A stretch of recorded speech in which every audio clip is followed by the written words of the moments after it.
Hello, my name's Andy, and this is my testimony. Like a story, it has a start, a middle, and an end. Or to be more specific, where I've come from, what brought me here, and what it means going forward. So, to start, where I've come from. Growing up, I wouldn't say that my immediate family was particularly religious. However, there was those in the wider family that were more so, but they never really talked about it. As a child, I did attend Sunday school with my sister, although in truth, I was never really that interested in the religious lessons, more the games we played and the days out we had. My dad, the least religious of the family, did teach me a great deal of different things and would often leave me with various words of wisdom over his life. One of these was, "Life isn't a dress rehearsal, this is it." This comment, along with many others he made, would often go round my mind over the years, because if it was true, then what's the purpose of it all? From attending Sunday school, listening to family members, and with the occasional trips to church for special occasions, I heard people mention and talk about heaven, a most wonderful place that was after this life. However, if heaven is real and it's what we can expect after this life, then the question remained for me, what is the purpose of this life? Either way, and from whatever angle I looked at things, I always come back to the same question, what is the purpose of this life? You see, when you think about it, as humans, we make, create and build things, all for a purpose.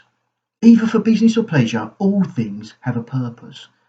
Still, the years went past, but I had this nagging thought going through my mind. I just felt there had to be more. I mean, just look at the world. It's just the right distance from the sun and the moon. It's just the right levels of oxygen for life, the right conditions to grow food, the right raw materials to build things. Either that's all one big coincidence, or something or someone must be behind it all. And that's all before you start considering the varying landscapes and animals that exist, not to mention the one that is human beings themselves. There's approximately 8 billion of us now on the planet, and every single one of us is different and unique. That's truly incredible. So as the years have passed by, I've researched and explored various bits and pieces to try and find an answer to my question. What's the purpose of this life? As you would have expected, religion came up a fair few times over the years. I was intrigued by it, but at the same time I had many mixed views on it for various different reasons. In my search for an answer, I come across a quote from the author C.S. Lewis, who wrote, "Christianity, if false, is of no importance, and if true, of infinite importance. The only thing it cannot be is moderately important." So with this ringing in my ears, I decided I would explore Christianity, look at the facts, the evidence for myself, try to determine if there was any truth in it. Perhaps then I would have an answer to my question. And so we come to the middle of the story. What brought me here? It wasn't what you might expect directly linked to my vague commitment to explore religion. It can indeed be summarised in one word: magic. And despite the Harry Potter looking glasses, it wasn't through a spell. You see, it was from being invited to go and see comedy magician Tom Elliott at a local church. In truth, I only originally agreed to go because the tickets were cheap, and it combined two things I enjoy. Little did I know that evening would change my life. Upon entering the church, there were signs with big question marks on them advertising the Alpha course, something I'd been invited to years before by a colleague at work, yet declined at the time. At the end of the evening, the church leader invited people with no pressure if they'd like to sign up for the Alpha course. Despite doubts in my mind, I had a strong feeling to sign up, which I did. I remember thinking, it says it's designed for people with questions. Well, I've got a good few of those, so let's see if I can get one or two of those answered. I duly attended and had a great welcome. I have to say a huge thank you for those on the course. How they lasted me asking questions and changing things for 12 weeks, I don't know. I dare say, looking back, a lot of silent prayers must have been said during that time. During Alpha and since then, I've continued to explore my journey of Christianity. I'm certainly no expert, barely scratching the surface in truth. So to the bit you've all been waiting for, the end, or in other words, what following Jesus means for me today and going forward. Well, after some time of exploring and finding faith, I was baptised in July 2019.